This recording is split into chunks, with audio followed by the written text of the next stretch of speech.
kayo gumamit ng trend lines? Kung hindi pa, tapusin nyo yung video na to.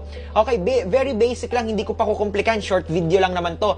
Yung trend line lang, ginagamit lang siya kapag may trend si market. Ano bang dalawang trend ni market? It's either uptrend or downtrend. So may tinatawag tayo mga trend line, kaya tayo may trend line kasi nga may trend si market. So for this case, pababa si market. Ang trend line kasi, they are basically diagonal support or resistance. Support and resistance lang din po yan. Wala naman silang pinagkaiba doon. It's just pahalang lang siya. Medyo palihis ng konti. Pa-diagonal.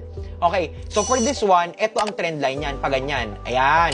So, kailan ba na-form, coach, ang trend line? Yung formation ng trend line kapag nagsisimula na yung dalawang touches. That's formation. Paano mako-confirm kapag ang trend ay confirmed na okay, may mabubuo na talaga na trend? Kapag tatlong touches na. 2 is formation, 3 is confirmation. So, kung halimbawa, nung